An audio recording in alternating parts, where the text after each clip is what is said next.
The most important thing about this question is to know what corporate results are. Maybe we need to redefine what we mean by corporate results. The obvious definition is what's called the bottom line, the performance that ends up in shareholder value. This is a performance result of work. And in most companies, it's the only result that is paid attention to. But there are two other universal results of work. And the other two are the results on the person working. While working, a person either learns or doesn't.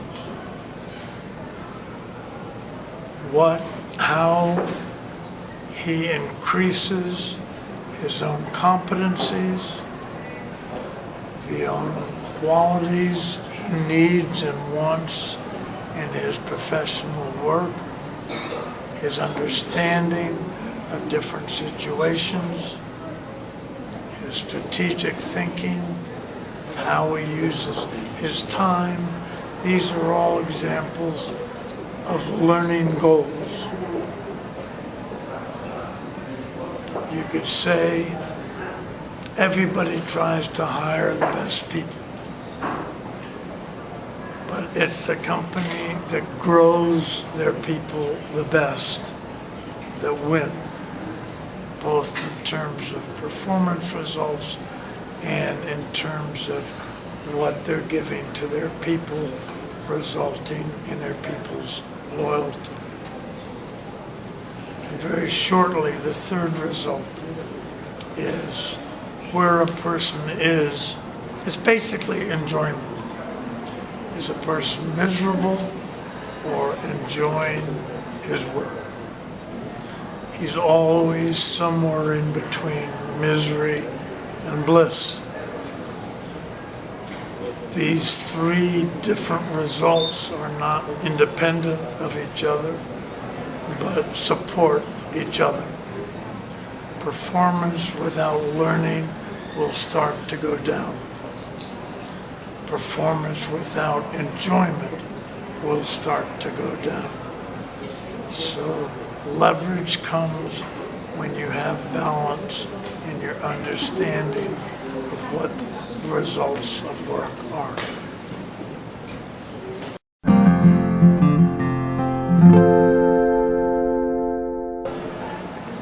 The important thing is to awaken the person.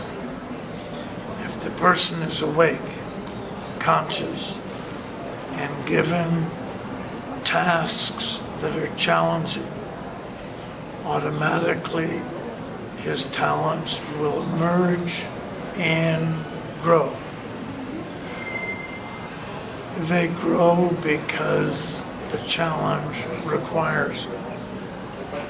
However, there's one other component of a work environment that grows talent besides challenge, and that is safety. If the person is afraid of being judged, afraid of making a mistake, afraid of how he might look to the boss or to colleagues, that stress will keep him from accessing his or her talent. So you need two things. You need safety and challenge.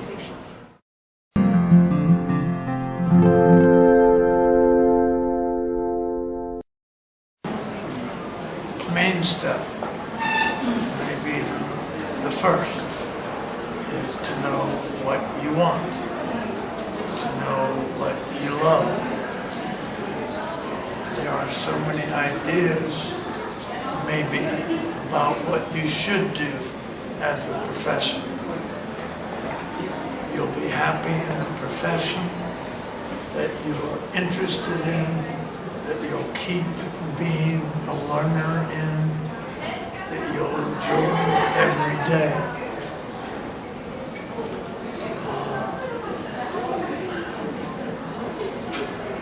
So learning how to know what you love, that might take a while.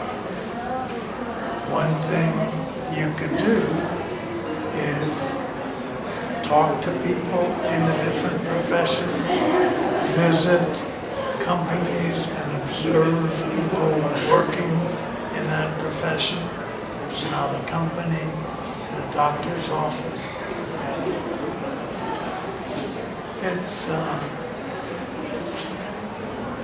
It's more a feeling than an intellectual challenge. In the same way that hunger is felt, not regulated by the tongue. So what are you hungry to do? What kind of an impact do you want to have? After that, the step is, what do you want to do for yourself? In what ways do you want to grow? What kind of an experience do you want to have? It's not like work hard during the week and enjoy the weekend. It's enjoy the week and enjoy the weekend. That's the clearest steps I can see right now.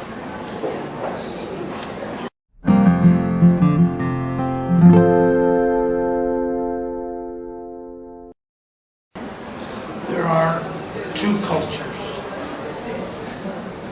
at work. Most important culture is the culture here. All the parts of the culture that you've absorbed and taken in, perhaps even without question. This is the way things are done. So you do them that way. Whether it's really going to help in the current situation or not. You should become aware of this culture. The tone of voice that's telling you what to do, how to do it, micromanaging you often, criticizing when it thinks you didn't do it right. This culture I call self-one culture, the one doing all the talking. Who's he talking to? He's talking to you, the one that has to do the action, the one that has to do the performance and get the result. If you think about it, this is a 10 real computer telling a billion real computer what to do. So this culture interferes with the expression of potential of the individual. What has to be learned is, one, to know it's not you. It's self-owned. And it's not necessarily trying to help you, even when it sounds like it is. It simply wants to control. The other part is self-two, the one that has to do it. Self-two is the organization of all your potential. All the potential you had when you were born. Think sometime of those qualities that the 4-year-old has, and they're magnificent.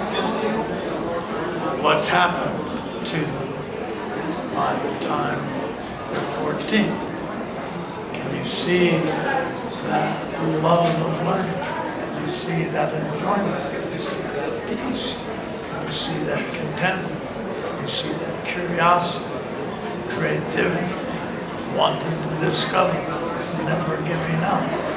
Those could be very useful in the modern corporation.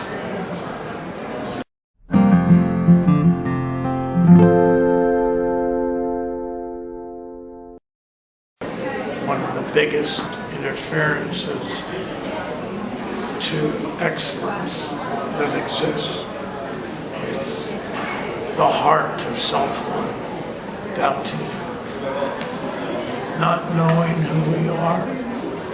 We're eager to put some labels on ourselves.